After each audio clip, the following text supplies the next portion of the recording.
bisa kayak gitu? Yes, karena Islam itu mencakup banyak hal. Islam itu tidak hanya mencakup satu hal saja, tapi mencakup segala hal yang dibutuhkan oleh umat manusia. Kesempurnaan Islam itu bertolak tumpu kepada semua aspek yang dibutuhkan demi kemaslahatan umat manusia. Contoh, ibadah haji misalnya. Bagaimana seandainya pada masa Adam alaihissalam sudah ada perintah haji? Apakah relevan? Enggak relevan. Maka ketika kemudian Islam itu dikatakan disempurnakan, berarti item-item pengajaran tentang dinul Islam, ajaran Islam, itu sudah Allah tanamkan sejak Nabi Adam alaihissalam. Apa itu? Ketaatan. Perintah untuk taat kepada Tuhan. Maka ketika kemudian satu pelanggaran yang dilakukan oleh Adam alaihissalam, maka dia dihukum oleh Tuhan. Karena melanggar perintah. Nah, Islam itu datang damai sejahtera. Shalom, salam. Islam adalah damai sejahtera. Ketika Adam alaihissalam kemudian mentaati perintah-perintah Tuhan, hidupnya akan damai. Hidupnya akan sejahtera. Adam bertuhankan satu Tuhan. Itu kaidah. Itu aturan. Nah, ketika melanggar satu perintah, maka Adam kemudian kena pelanggaran. Tapi di Islam kemudian diajarkan, fatalaqa Adamu min rabbih kalimatin fataba alaih. Innahu huwat tawwabur rahim. Ketika Adam kemudian bersalah, Allah kemudian memberikan kalimat untuk bertaubat. Lalu Adam alaihissalam bertaubat. Taubatnya diterima. Tidak ada dosa waris. Keturunannya tak ada yang mewarisi dosanya. Tak ada. Karena kenapa? Adam bertaubat, taubatnya diterima. Selesai perkara. Nah, kenapa tidak dia sampaikan Islam pada masa itu? Sudah disampaikan. Yang sampai pada Adam masa itu adalah Islam dalam skala kecil. Belum disempurnakan. Islam kemudian beranjak kepada masa Abraham alaihissalam. Islam sudah ada. Abraham diajarkan kemudian ajaran Islam, namun belum sempurna. Setelah itu kepada Nabi Musa, Islam sudah ada. Belum sempurna. Nabi Isa, Yesus, Islam sudah ada. Belum sempurna. Belum, tapi sempurna pada zamannya.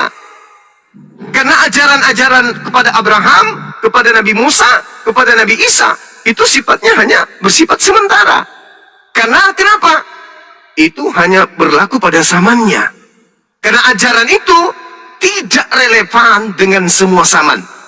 Ketika Islam datang, maka seluruh aturan Islam, seluruh hukum Islam itu relevan dengan secanggih apapun, semodern apapun zaman itu. Sampai kiamat, ajaran Islam tetap relevan untuk dilakukan. Contoh. Contoh ketika ada perintah kemudian di dalam ajaran Yahudi. Seperti Sabat misalnya. Hari Sabtu. Gak boleh melakukan apapun. Gak boleh menyalakan lampu. Gak boleh melakukan apapun. Ingat bang. Hari ini. Perbankan. 1 jam aja listrik padam. Apa yang terjadi? Di negara kita ini dulu. Di negara kita ini dulu. 1 jam listrik padam. Perbankan. Tanpa genset. Tanpa cadangan kemudian aliran listrik, maka perekonomian akan beku. Dan itu akan mendatangkan kerugian yang sangat luar biasa. Sabat, kalau sungguh-sungguh sabat, listrik tak boleh dinyalakan. 1 hari. 1 hari, 24 jam listrik tidak dinyalakan sama sekali. Ekonomi dunia buntu. Dan itu terjadi 4 kali dalam sebulan. Kacau negara bumi ini. Kacau bumi ini. Itu baru satu aspek kehidupan. Baru perbankan. Belum kesehatan rumah sakit dan seterusnya. Bagaimana orang yang mau operasi jantung? Bagaimana orang yang kemudian diopnam, masuk UGD dan seterusnya? Mati lampu selama 24 jam karena sabat. Apakah itu masih bisa dilakukan? Tidak bisa. Maka Allah menggantikan hukum itu. Apa hukum yang digunakan oleh Allah kemudian? Ya ayyuhalladzina amanu idza nudiya lis-sholati min yaumil jum'ah. Maka hukum yang setelah sabat berganti untuk seluruh manusia sampai hari kiamat adalah sholat Jumat. Maka Allah mendatangkan yang selaras kemudian dengan kehidupan kemaslahatan hidup manusia. Apa itu? Kesempurnaan ajaran Allah yang datang kepada Nabi Adam alaihissalam berujung pada datangnya Nabi Muhammad sallallahu alaihi wasallam. Itu Bu. Itu jawaban sederhana saya. Silakan. Ya, baik. Bisa dimengerti Bang John pertanyaannya. Bang Pri, sebentar kita sama Bang John dulu, nanti ke Bang Pri dan Bang Victor. Silakan Bang John. Iya, jawabannya sih masuk akal sih yang mengenai yang hari Sabat itu. Memang itu juga sama seperti umat Hindu di Bali kan, sama lah kurang lebih jadi hari Nyepi. Ya itu masuk akal sih, tapi nah terus begini, ada yang saya mau tanyakan lagi. Jadi kan begini ya, tapi kan kalau dikatakan Islam diturunkannya di terakhir, baru kan dari awal kejadian kan, dari awal kisah permulaan dunia itu dari keturunan Adam terus. Nah itu kan banyak orang tidak mengenal, katakanlah tidak mengenal Allah atau Allah yang tauhid itu ya kan, sehingga banyak orang yang menjadi kafir ya kan, boleh dikatakan seperti itu. Lalu mereka kalau dikatakan di ajaran agama Islam kan masuk neraka. Berarti apakah itu tidak seperti pembiaran gitu? Jadi pembiaran, jadi banyak orang nanti jadi masuk neraka atau jadi tersesat atau bagaimana? Kira-kira gimana Bang? Ya. Coba Anda bayangkan, Adam, segala kenikmatan diberikan oleh Allah. Bahkan menurut konsep Al-Quran dan Bible, Adam itu dicipta di sebuah taman, di Gan Bi Eden, taman di dalam Eden. Eden itu jannah atau salah satu dari surga. Dicipta. Cuman satu larangan tok. Jangan kau makan buah ilmu pengetahuan baik dan jahat. Satu aja. Dilanggar nggak sama Nabi Adam? Dilanggar ya. Dilanggar. Kalau 2 perintah larangan, 3, 4, 6, 7, 8, 9, 10. Kira-kira berapa perintah yang dilanggar oleh Adam alaihissalam?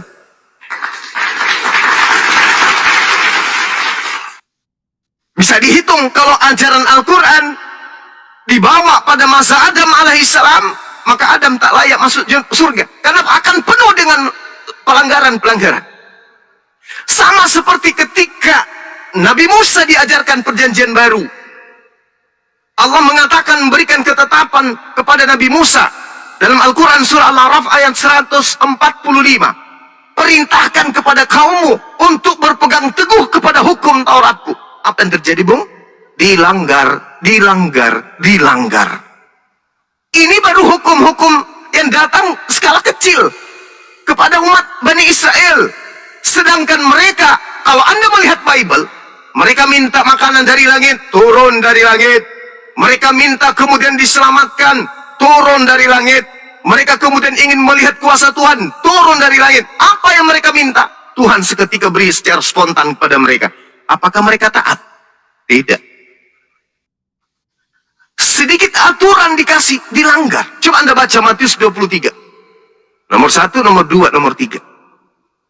Anda baca itu. Diberikan aturan, dilanggar. Anda baca Ulangan 1.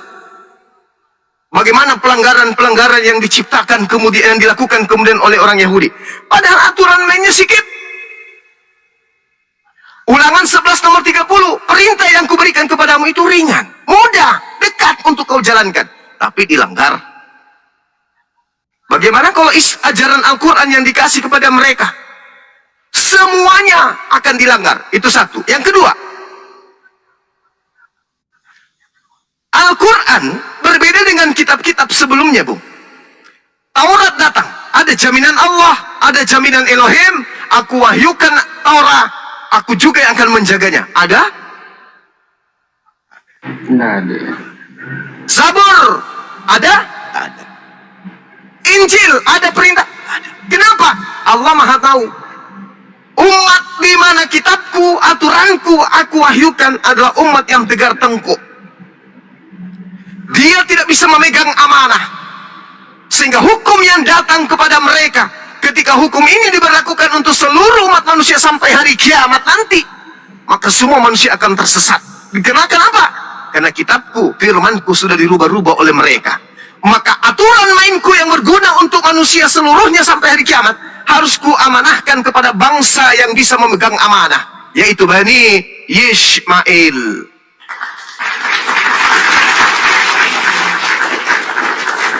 Kalau Al-Quran datang ke bangsa Yahudi, Bung, coba lihat Taurat, coba lihat Zabur, coba lihat Injil. Ada Injil asli tiba di tangan Anda? Tak ada. Yang ada hanya terjemahan, revisi. Dari mana asalnya? Mengakunya dari orang Farisi. Bagaimana sekiranya Al-Quran yang diberlakukan seperti itu? Maka tak ada keselamatan sampai akhir zaman oleh manusia yang belum lahir. Mereka yang oleh karena kita menerima sebuah kitab yang hanya editan, akan mendapatkan neraka sepenuhnya sampai hari kiamat. Orang yang lahir setelah kita semuanya kiamat ke neraka. Kenapa? Karena tak ada lagi kitab suci yang kita berikan kepada mereka. Kita hanya mewariskan kitab terjemahan revisian barat, revisian lembaga yang tidak kita ketahui orang benar atau tidak mereka ini merevisi kitab-kitab kita kemudian. Tapi dengan Allah mewahyukan Al-Quran kepada bangsa yang sudah ditunjuk sebagai pembawa hukum-hukum yang menaklukkan seluruh hukum jahiliyah di atas muka bumi, amanah. Inna nahnu nazzalna dzikra wa inna lahu lahafizun. Aku mewahyukan Al-Quran kepada orang yang amanah, Siddiq, Al-Amin, yang terpercaya. Maka Al-Quran itu sampai pada hari akhir zaman. Maka ketetapan-ketetapan itu sampai kepada seluruh umat manusia. Maka tak ada lagi nanti di hari kiamat memprotes, ya Rabb, aku tidak masuk pada kelompok orang selamat, karena kepada aku tidak ada kitab suci yang murni darimu. Tak ada lagi ucapan itu. Kenapa? Karena Al-Quran terjaga oleh umatnya Nabi Muhammad sampai hari kiamat. Siapapun Anda, apapun titel Anda, apapun agama Anda, Al-Quran membuka diri untuk Anda pelajari. Sekarang kalau saya mau belajar Bible, contoh, saya baca Lukas.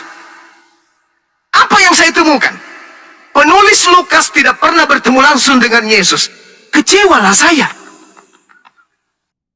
Bagaimana mungkin saya ingin beriman kepada sebuah buku di mana buku ini tidak memiliki legitimasi daripada orang yang saya jadikan sebagai acuan. Lukas ditulis tahun 60-an. Yesus sudah tak ada di muka bumi. Yang menuliskan hanya hasil dari penyelidikan. Tidak ada kemudian rekomendasi dari Yesus terhadap kitab ini. Tidak ada legitimasi dari Yesus. Tidak ada pengesahan dari Yesus. Tidak ada ucapan sedikit pun dari Yesus tentang buku ini. Buku ini yang ingin saya bawa mati. Itu. Buku ini yang ingin saya bawa ke alam kubur. Tidak mau saya. Karena saya orang berakal. Maka harus ada sebuah buku dalam pegangan iman saya, di mana buku itu murni dari yang diberi. Dari Nabi Muhammad diberikan murni sampai hari ini. Dan buku itu berfungsi disebabkan karena akal, dan buku ini satu panduan. Jadi Al-Quran harus datang kepada orang amanah. Siapa yang amanah di antara orang-orang Yahudi? Sedangkan Yesus yang datang membangkitkan orang mati, membuat orang buta melihat, orang lumpuh berjalan, anggur dibuatnya air menjadi anggur, badai dibuatnya kemudian menjadi tenang, bahkan orang mati pun dihidupkan. Tapi apakah mereka sadar untuk menerima kenabian Nabi Yesus, Nabi Isa? Tidak. Mereka hanya menganggapnya lelucon. Jadi kalau Al-Quran datang kepada mereka pada zaman mereka, Al-Quran hanya dijadikan sebagai permainan saja. Jangankan Al-Quran, Tuhan datang melalui Nabi Musa, laut dibelah. Mereka beriman? Tidak. Tidak beriman. Coba Anda bayangkan, Bung, ya. Kekuasaan yang menduduki kemudian Yerusalem. Di masa pembuangan. Kemudian mereka masuk ke tanah Kanaan. Kemudian sampai kepada Palestina, Yerusalem. Mereka dijajah oleh Romawi. Ada di antara mereka yang berjuang untuk membebaskan Palestina, Yerusalem, Israel? Tidak ada. Mereka masa bodoh. Mereka mencari kambing hitam. Sampai Yesus juga menjadi korban sebagai kambing hitam. Lebih baik Yesus mati daripada bangsa kita dirampas oleh orang Roma. Kenapa enggak berjuang? Kenapa enggak berjuang untuk membebaskan Palestina, Israel dari kungkungan penjajahan Romawi? Kenapa? Mereka masa bodoh. Nabi Musa aja disuruh berperang. Wahai Musa, kau ajaklah Tuhanmu untuk berperang. Kami tunggu aja di sini. Setelah kamu menang, barulah kami masuk ke dalam tanah Kanaan. Itu tabiat mereka. Yesus datang, jadikan kambing hitam. Ada mereka bersatu untuk mengusir Romawi? Tidak. Siapa yang datang mengusir Romawi? Membersihkan ajaran pagan dari Palestina. Kaumnya, umatnya Nabi Muhammad sallallahu alaihi wasallam. Ingat, Bu. Ingat. Menurut tradisi orang-orang Katolik, sebelum kemudian Indonesia merdeka, misionaris dari Jerman sudah menapaki kakinya di tanah pertiwi ini. Belanda datang menjajah. Jerman sudah membawa agama Kristen masuk ke pertiwi. Ada mereka berjuang untuk melawan Belanda? Mereka justru datang melalui kaki tangan Belanda masuk ke Nusantara ini. Jerman yang membawa agama Katolik di tanah Medan, tanah orang Batak, tidak ada perlawanan terhadap Belanda. Tapi umatnya lah Rasulullah Muhammad SAW yang kemudian berjuang mengusir penjajah. Jadi Palestina, Yerusalem, Israel bersih dari penjajah berkat umatnya Nabi Muhammad. Nusantara bersih dari penjajah berkat umatnya Nabi Muhammad SAW. Kenapa bisa demikian? Karena Al-Quran itu harus murni disampaikan sampai hari kiamat. Bagaimana dengan Taurat? Ada aslinya? Tunjukkan kepada saya. Bagaimana dengan Zabur? Ada aslinya? Tunjukkan kepada saya. Bagaimana dengan Injil? Ada aslinya? Tunjukkan kepada saya. Bagaimana dengan Al-Quran? Aslinya mana? Nih. Di dalam pikiran dan akal umat Islam seluruhnya. Itu Al-Quran. Saya kira begitu, Bung. Kenapa Al-Quran itu datang bukan pada zaman dahulu? Kenapa Islam datang bukan pada zaman dahulu disempurnakan? Datang pada masa Nabi Muhammad SAW. Karena disitulah kemudian lahir manusia suci di atas muka bumi yang bernama Nabi Muhammad SAW yang dibuatkan oleh Yesus dan juga Nabi Musa di dalam Ulangan 18 nomor 18 sampai nomor 19 dan juga di dalam Yohanes 16 nomor 7 sampai nomor 15. Demikian. Masya Allah, jawaban dari Gurunda sangat berkelas dan berilmu. Allahu Akbar. Mungkin Bang Victor mau menambahkan? Bang Victor? Baik, saya mau sedikit. Tadi saya dengar tentang pengetahuan cara beriman dari Islam ya, pengetahuan. Nah, saya tadi kan dengar tentang kabar baik ya, yang ada menurut Bang Juma itu kabar baik ternyata itu suatu hukuman atau apalah istilahnya itu, kabar baik itu. Nah, itu dari secara logika pengetahuan kita itu juga nggak masuk akal ya. Kok kabar baik, kok bisa dia dapat hukum? Gimana ada kabar baik yang ternyata kita dapat hukuman, kan gitu?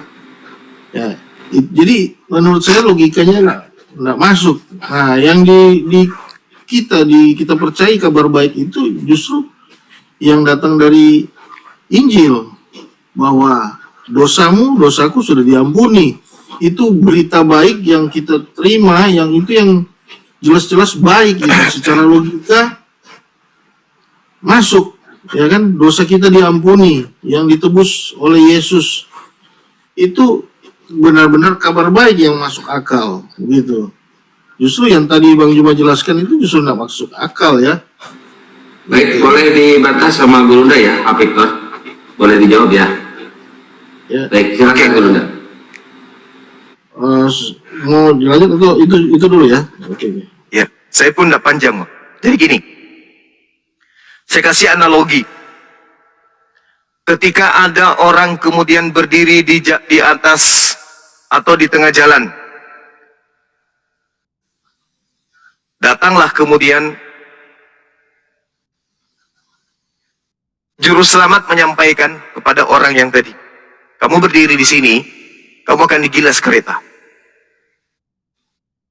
Itu kabar gembira bagi orang yang berakal. Kabar gembiranya di mana?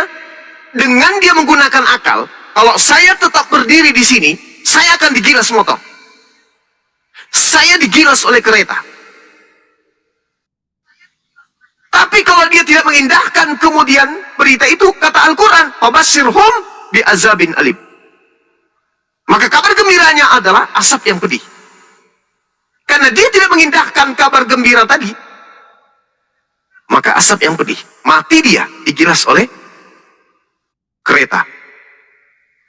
Dengan adanya pemberitahuan kepada mereka bahwa ketika Anda mengindahkan perintah pernyataan tersebut, maka Anda akan meninggalkan tempat itu dan akan Anda mendapatkan keselamatan. Contoh, Matius 7, nomor 22 sampai nomor 23. Pada hari terakhir nanti, ini kata Yesus, banyak orang yang akan berseru kepadaku, Tuhan, Tuhan, bukankah kami Kristen bernubuat pakai namamu Yesus, mengusir setan pakai namamu Yesus, bermujizat pakai namamu Yesus? Nomor 23. Pada hari itulah, pada saat itulah aku Yesus akan berterus terang kepada mereka, enyahlah daripadaku, aku tidak mengenal kalian, kalian semua adalah pembuat kejahatan. Kalau saudara menggunakan akal, maka saudara tidak akan memanggil Yesus Tuhan, tidak akan bermujizat, tidak akan mengusir setan, tidak akan bernubuat dengan menggunakan nama Yesus. Dengan kata lain, Anda meninggalkan agama Kristen. Itu kabar gembira. Tapi ketika Anda tetap mati dalam keadaan Kristen, bermujizat, bernubuat, memanggil nama Yesus, maka Anda akan mendapatkan azab yang pedih. Paham sampai di sana? Itulah Al-Quran menerangkan itu. Innalladzina yakfuruna bi ayatillah wa yaqtuluna an-nabi, dan seterusnya. Al-Quran menerangkan seperti itu.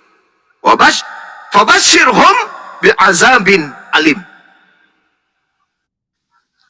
Sampaikanlah kepada mereka kabar gembira, yaitu tentang azab yang pedih. Kalau Anda mengindahkan azab pedih ini, Anda pergi, tinggalkan itu. Innalladzina kafaru min ahlil kitabi wal musyrikina fi nari jahannam khalidina fiha abada. Sesungguhnya orang-orang kafir, kesimpulannya dikatakan mereka akan masuk ke dalam neraka jahanam, kekal di dalamnya. Itu kabar gembira. Karena Anda dalam keadaan kafir, diberitakan kepada Anda, wahai kafir, ya, kalau Anda mati dalam kekafiran, Anda akan masuk ke dalam neraka, kekal di dalam neraka. Maka Anda meninggalkan kemudian kekafiran, berarti itu kabar gembira untuk Anda. Alhamdulillah, Bang Suma datang kepadaku sebagai juru selamatku, mengingatkan aku agar aku tidak mati dalam keadaan kafir. Kabar gembira.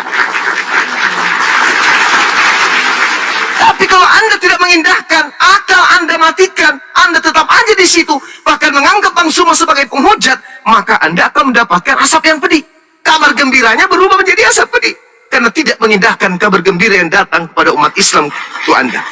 Al-Quran menerangkan orang kafir masuk ke neraka. Yesus menerangkan orang yang memanggilnya pun masuk ke neraka. Matius 13 nomor 50, semua pembuat kejahatan akan dilemparkan ke dalam api neraka. Sedangkan orang yang memanggil Yesus Tuhan, engkau semua adalah pembuat kejahatan, enyahlah daripadaku, aku tidak mengenal kalian. Pembuat kejahatan dilempar ke api neraka.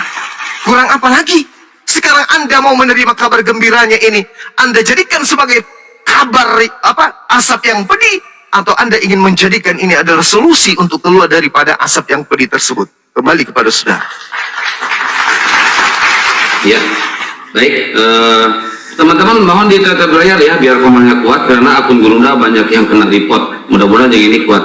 Silakan Pak Victor. Ya, baik. Jadi kabar gembira itu mungkin lebih tepatnya suatu nasihat atau peringatan mungkin ya. Lebih tepatnya kalau menurut saya, nasihat untuk biar tidak dihukum, kan gitu.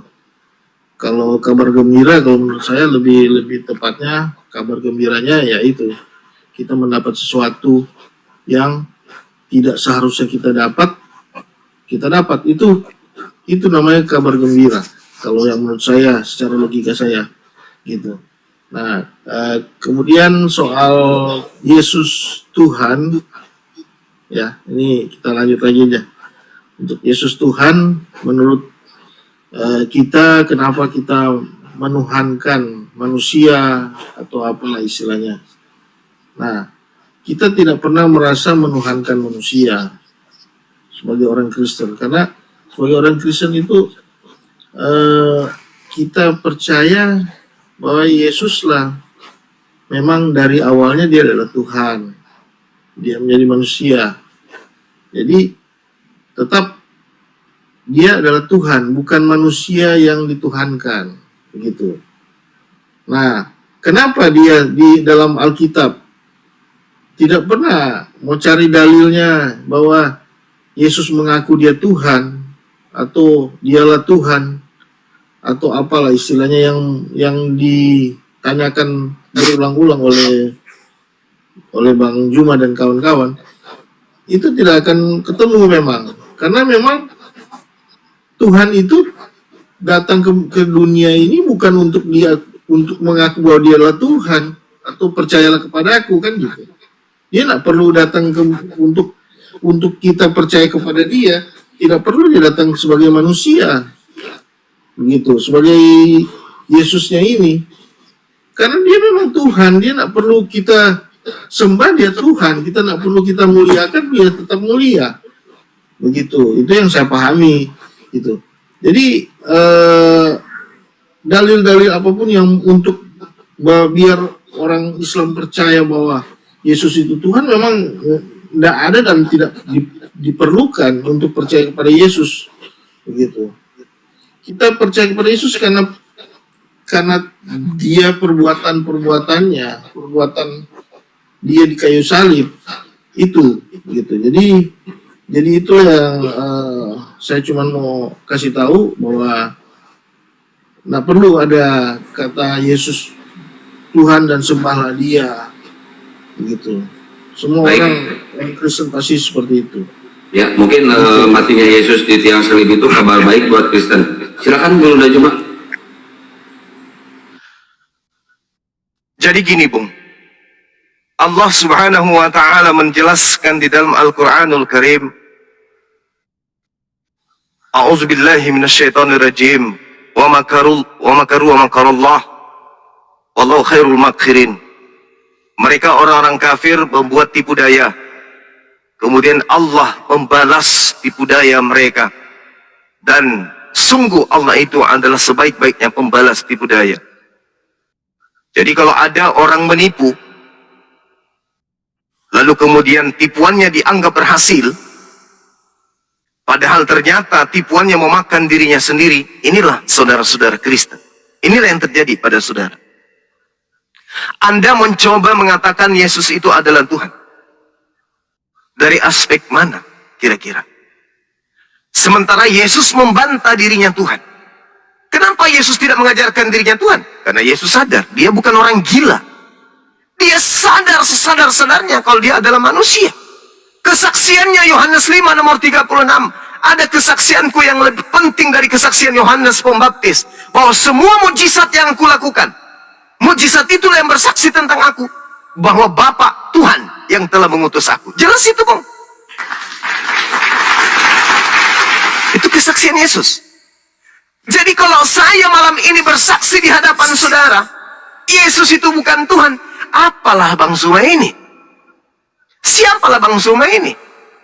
Hanya manusia biasa, penginjil jalanan biasa. Sedangkan Yesus yang Anda jadikan Tuhan sendiri sudah bersaksi dengan nyata. Ada kesaksianku yang lebih penting dari kesaksian Yohanes Pembaptis. Bahwa semua pekerjaan yang diperintahkan Bapa untuk aku kerjakan, pekerjaan itulah kemudian yang aku lakukan. Dan pekerjaan itu yang bersaksi tentang aku. Bahwa engkaulah yang telah mengutus aku. Engkau mengutus aku. Aku bukan Tuhan, aku utusan.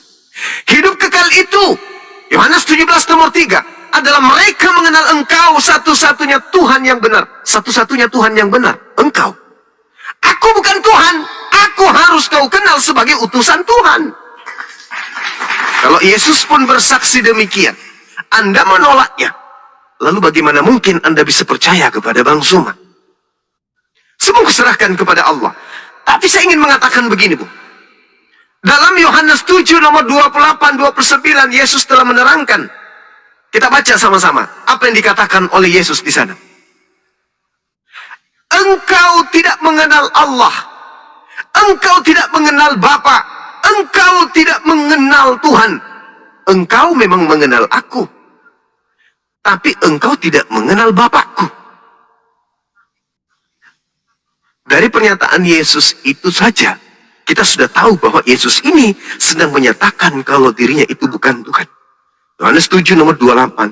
Memang aku kamu kenal dan kamu tahu dari mana aku berasal, kata Yesus. Namun aku datang bukan atas kehendakku sendiri, tetapi aku diutus oleh Dia yang benar, yang tidak kamu kenal. Aku datang bukan atas kehendakku, tetapi atas kehendak Dia yang tidak kamu kenal.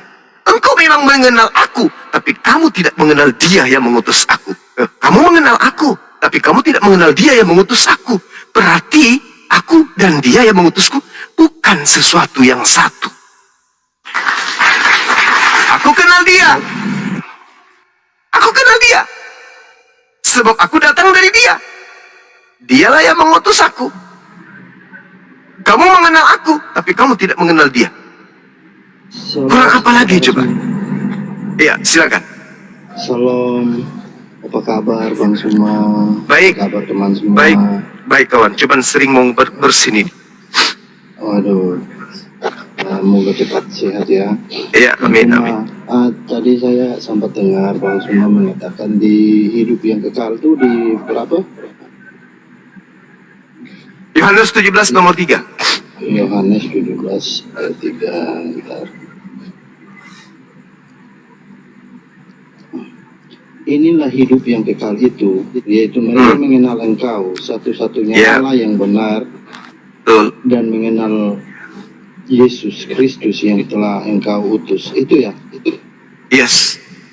Oh, nah di sini saya ingin tahu Bang Suma, apa Bang Suma Allahnya itu Bapa Bang Suma atau Allahnya siapa? Pencipta Rabbus Samawati wal Ardh, pencipta langit dan bumi. Yang maha suci lagi maha tinggi. Ya, siap. Maksud saya di sini kan ini menceritakan tentang Bapa. Yang dimaksud dengan Allah ini adalah Bapa.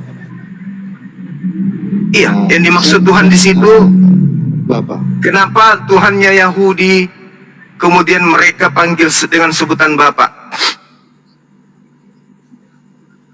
Karena orang-orang Yahudi itu intim dengan Tuhannya.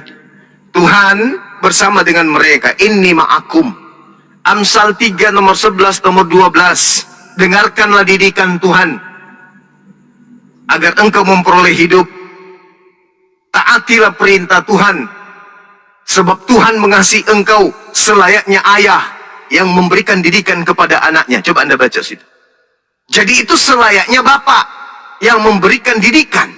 Kenapa kemudian disebut Bapak? Karena dia layak disebut selayaknya seorang ayah yang memberikan didikan. Orang Yahudi melakukan pembangkangan, Tuhan selalu mendidik.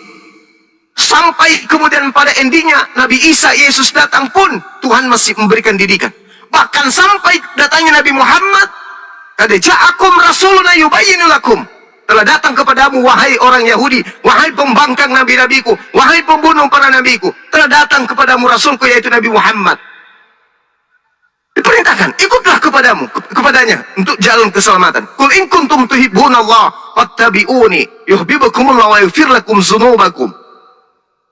Itu kata Allah, wahai ahli kitab, ikutlah kepada nabiku, barang siapa yang ikut kepada beliau, maka engkau akan kuampuni dosa-dosamu, aku akan mencintaimu, kata Allah. Saking cintanya Allah kepada mereka. Tapi meskipun demikian, mereka selalu ingkar sehingga mendatangkan kemungkaran Allah. Makanya mereka itu ibarat ayah dan anak. Makanya orang-orang Yahudi ini memanggil Tuhannya dengan sebutan apa? Sebutan Bapak. Menurut tradisi Bible, perjanjian lama dan perjanjian baru. Nah, itu kitab masih pendekatan itu yang kita pakai. Artinya, ketika Yesus memanggil Bapa, dia sedang memanggil Tuhannya. Mana buktinya? Kisah Para Rasul 4, nomor 30. Coba Anda baca pelan-pelan. Apa yang dikatakan di sana? Yesus disebut sebagai hamba yang suci. Dalam Al-Quran, Inni Abdullah atani al-kitaba wa ja'alani nabiyan. Aku ini adalah hamba Allah. Jelas itu. Al-Quran, pernyataan Yesus dalam Bible saudara pun mengatakan bahwa dirinya adalah hamba.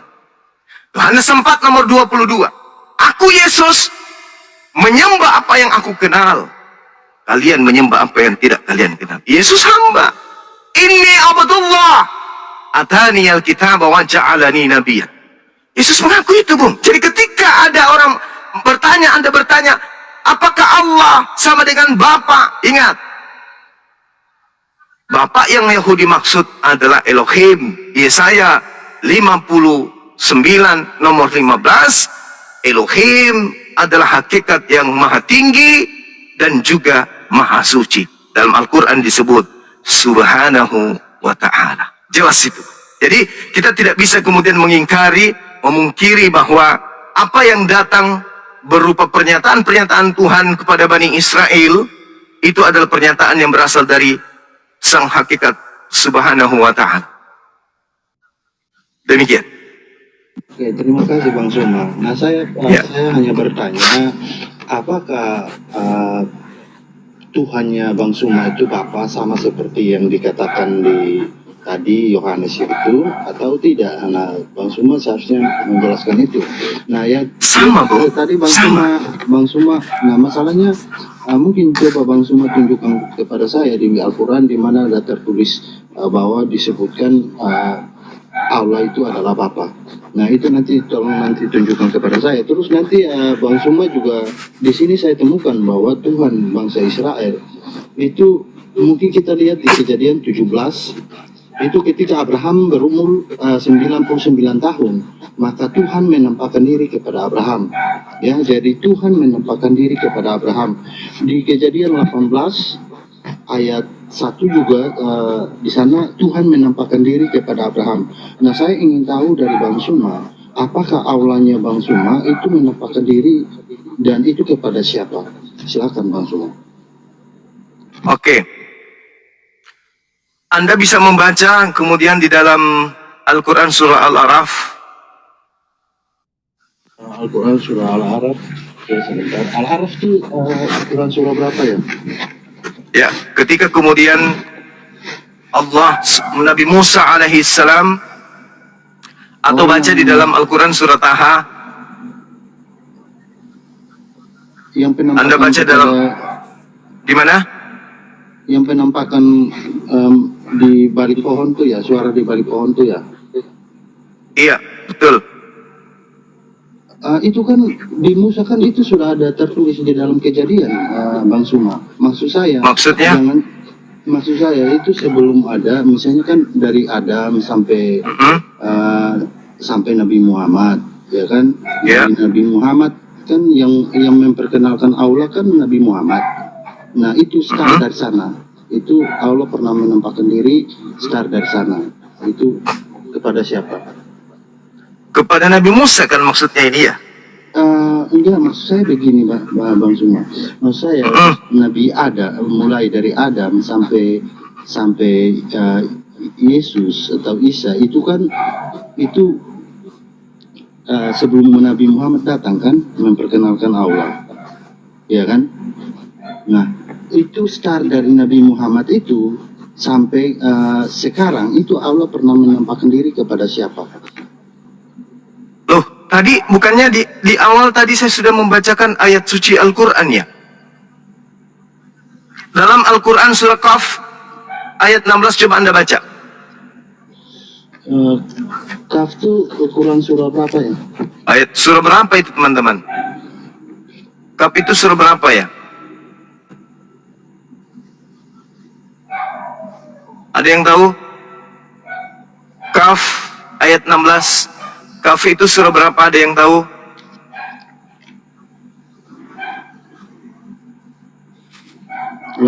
Ya, oke saya cari. Alhamdulillah. Netizen di bawah, makasih, syukran. Surah Kaf ayat 16. 16.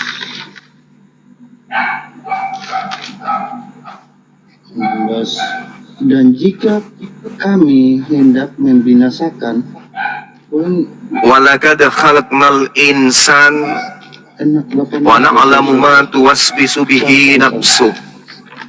Salah, sorry. Salah. Kelewatan ya. Kaf ayat Surah 50 katanya ya. surah 50. Teman-teman saya di atas ini pada tidur. 50. Alhamdulillah. 50 ya. Ayat 16. Dan dalam kurung ingatlah ketika kami berfirman kepada para malaikat, itulah sujudlah kamu kepada Adam. Kok bisa ya? Itu ya. Kok larinya Benar. ke situ ya? Itu Shad. Ini kaf. Yang saya maksud kaf. Al-Kaf ini. Iya, ini Al-Kaf. Bukan al-kaf tapi kaf. Bukan kaf ke 50 bang, kalau kaf 50, kalau al-kaf itu ke 18. Yang 50 bang Pri. Oh, yang surat ke-50 ya. Iya. Ya. Oke. Bentar ya.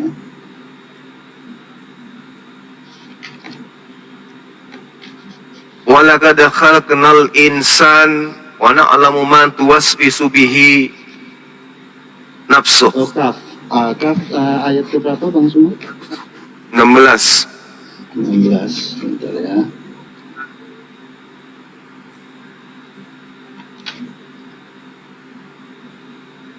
Dan sungguh kami telah menciptakan manusia itu.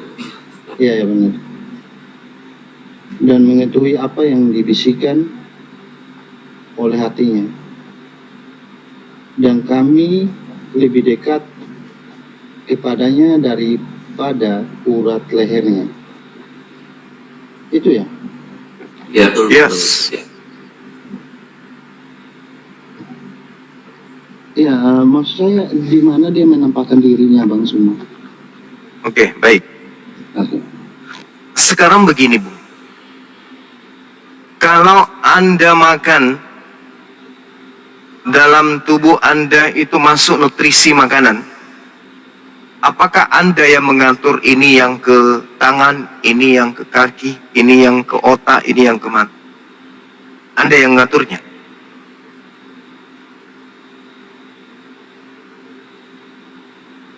Terima kasih Bang Suma. Saya tahu itu Tuhan yang ngatur. Hanya masalahnya di sini Bagus, kan Masya Allah. ada Tuhan dari Yahudi kan mengatakan Tuhannya benar. Kristen mengatakan Tuhannya benar. Terus saudara juga pasti mengatakan Tuhannya benar. Nah, permasalahannya di sini saya temukan bahwa di sini Tuhan di Kejadian ini kita orang Yahudi mengatakan bahwa Tuhan menampakkan diri kepada Abraham di Kejadian 17 ayat 1, bahkan Kejadian 18 Tuhan menampakkan diri, bahkan di ayat-ayat yang lain, kitab yang lain itu mengatakan Tuhan menampakkan diri, bahkan Musa yang tadi saudara bilang itu Tuhan menampakkan diri. Nah, yang saya tanyakan Bang Suma, itu Tuhan aulanya Bang Suma itu menampakkan diri, yang memperkenalkan kan Rasulullah. Nah, itu Tuhan yang menampakkan diri setelah dia memperkenalkan itu, menampakkan dirinya kepada siapa? Mungkin Rasul atau kepada sahabat-sahabat. Allah menampakkan dirinya, menyatakan kehadiran dirinya dengan menciptakan alam semesta ini. Dengan menciptakan kemudian sejumput alam kecil pada diri manusia, Allah menyatakan diri, Allah menyatakan kehadirannya. Sekarang begini, Bu. Bang Suma bukan menyatakan diri, menampakkan diri Bang Suma. Mungkin Bang Suma baca dulu Kejadian 18-nya atau Kejadian 17-nya. Yang punya kitab itu nggak pernah memahami Tuhan menampakkan diri, tapi dalam pemahaman mereka adalah malaikat, Bang. Yesus aja yang Anda tanya, adakah Tuhan itu bisa dilihat? Tanya Yesus. Di dalam Yohanes 5 nomor 37, Yesus mengatakan Tuhan tidak bisa dilihat. Yohanes menerangkan, penulis Yohanes menerangkan Yohanes 1 nomor 18, tidak ada manusia yang pernah melihat Tuhan. Jadi yang dilihat oleh Abraham itu apa? Malah Elohim, malaikat Elohim. Kejadian 33 nomor 11 Anda baca. Jadi tidak ada kemudian ketika Musa menerangkan dalam Keluaran 33 nomor 20, tidak ada manusia yang bisa melihat Tuhan, bisa hidup Itu bukti bahwa yang datang kepada Abraham itu bukan Tuhan. Andai saja yang datang kepada Abraham itu Tuhan, matilah Abraham. Berdasarkan Keluaran 33 nomor 20. Sebab tidak ada manusia bisa hidup dengan melihat wajahku. Tak ada. Mati manusia itu. Jangankan manusia, alam semesta ini akan hancur lebur. Jadi tidak ada. Lalu bagaimana Tuhan itu kemudian menyatakan dirinya kepada manusia? Dengan Tuhan menciptakan alam semesta. Makanya dikatakan dalam Al-Quran, "Laqad khalaqnal insan wa na'lamu ma tuwaswisu bihi nafsu wa nahnu aqrabu ilaihi min hablil warid." Selamat malam, damai sejahtera. Iya, damai sejahtera. Oleh karena itulah kemudian ketika umat Islam itu ditanyai, seperti pertanyaan saudara, bagaimana Allah menampakkan dirinya? Allah menampakkan diri dengan cara memperlihatkan alam semesta ini. Allah menampakkan kehadirannya dengan cara menciptakan manusia ini. Makanya saya katakan tadi, yang mengatur pertumbuhan kuku, yang mengatur pertumbuhan semua tubuh kita ini, itu siapa? Anda? Bukan. Bukan Anda yang mengatur. Yang mengatur itu adalah Allah. Maka Allah menyatakan, "Wa nahnu aqrabu ilaihi min hablil warid." Kehadiranku di tengah-tengah manusia, yaitu aku lebih dekat daripada urat leher mereka sendiri. Sebab kenapa? Aku yang mengatur tubuhnya. Coba, kenapa gigi tidak bertumbuh selayaknya kuku? Kuku ini, Bung, kalau usia kita 20 tahun, dan Anda tidak pernah mengguntingnya sampai mulai dari sejak Anda lahir, itu sudah sampai, kalau Anda di Jakarta ini, mungkin sudah sampai di Kalimantan, panjangnya kuku Anda itu. Tapi kenapa gigi tidak memanjang seperti itu? Siapa yang mengatur itu?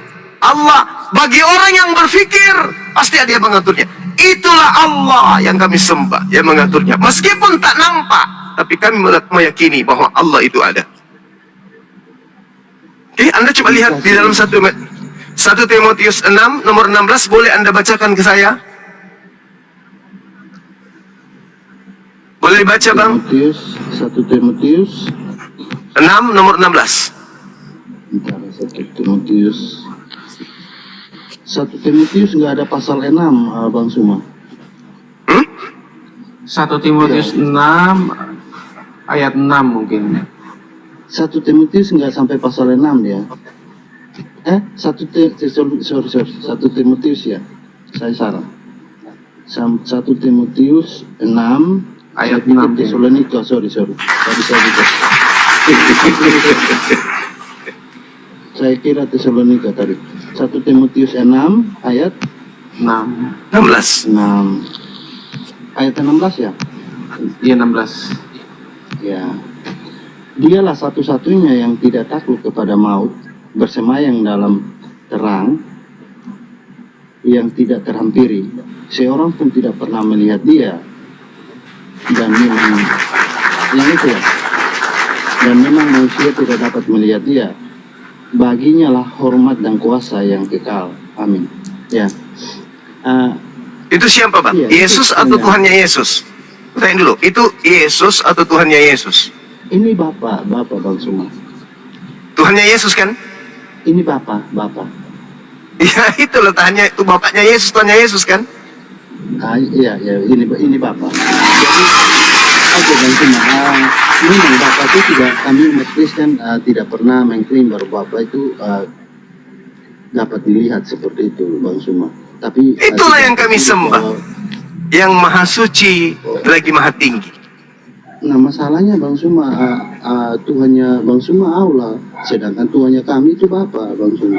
Itu letak perbedaannya. Mati dia. Gitu ya. Jadi Iya. Anda ingin membedakan Tuhan kami yang tidak menjadi Yesus dan Tuhannya Yahudi yang menjadi Yesus. Apa dasarnya Anda membedakan itu?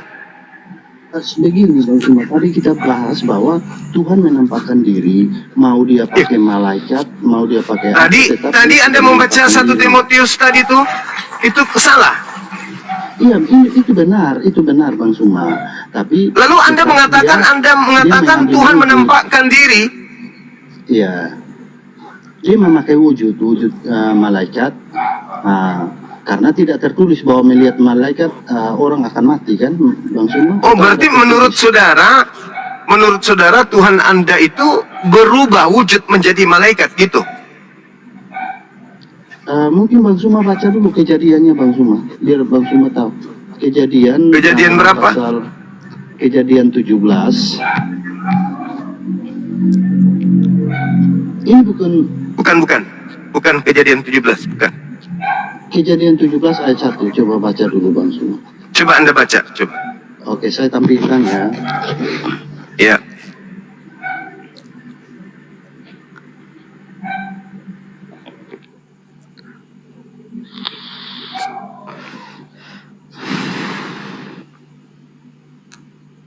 Tolong dibesarkan, host.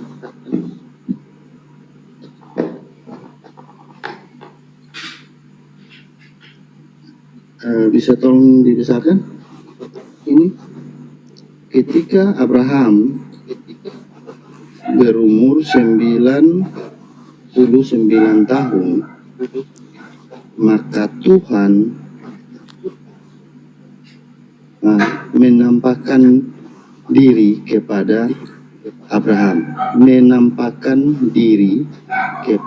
Abraham, ya, di kejadian 18 ya.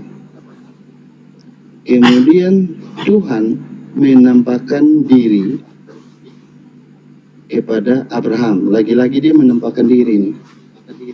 Nah, pertanyaan saya kan tadi sudah jelas bahwa saya minta kalau emang Tuhan Bang Suma itu sama seperti kami, karena yang saya dengar dari pernyataan Bang Suma bahwa Tuhan itu tidak pernah menampakkan diri kepada siapapun. Bahkan tadi Bang Suma coba ambil untuk bilang Tuhan menampakkan diri kepada Musa, tapi itu kan di perjanjian lama sudah ada. Nah, saya minta yang memperkenalkan Allah ini kan Rasulullah. Nah, itu kita start dari sana. Seharusnya kita start dari sana, mungkin kepada sahabat atau kepada siapa. Setelah start dari Rasulullah itu yang memperkenalkan Allah kepada seluruh umat gitu loh, Bang Suma. Oke. Jadi Allah atau Tuhan yang datang kemudian kepada Nabi Musa atau kepada Abraham melalui perantaraan malaikat, Anda ingin mempersamakan kedatangan Allah itu sama seperti itu dalam kitab Kejadian. Padahal kata ra'ah di situ, Allah memperlihatkan atau menyatakan, ya, bukan kemudian Allah itu datang dalam bentuk wujud. Kata ra'a itu bisa juga diartikan menyadarkan atau menyadarkan Abraham bahwa dia sedang berinteraksi dengan Tuhan.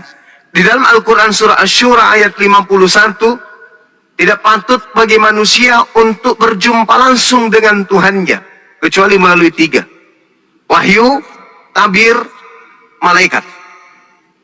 Yang dilakoni oleh Abraham itu malaikat. Coba Anda baca di dalam Kejadian 22 nomor 11. Ya, saya Baca di situ. Yang saya tahu memang itu malaikat. Dia datang berupa malaikat.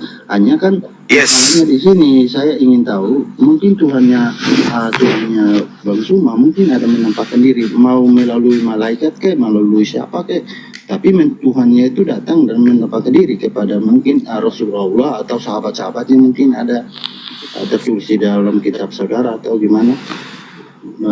Qul nazzalahu ruhul kudus.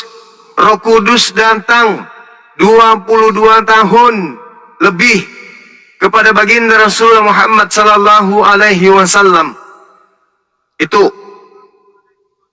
Kalau Anda ingin mengatakan bahwa Tuhannya orang Islam harus datang kepada Nabi Muhammad, selayaknya Tuhannya datang kepada Abraham. Ingat, yang datang kepada Abraham malaikat, yang datang kepada Nabi Muhammad juga adalah seorang malaikat, sosok malaikat maksud saya.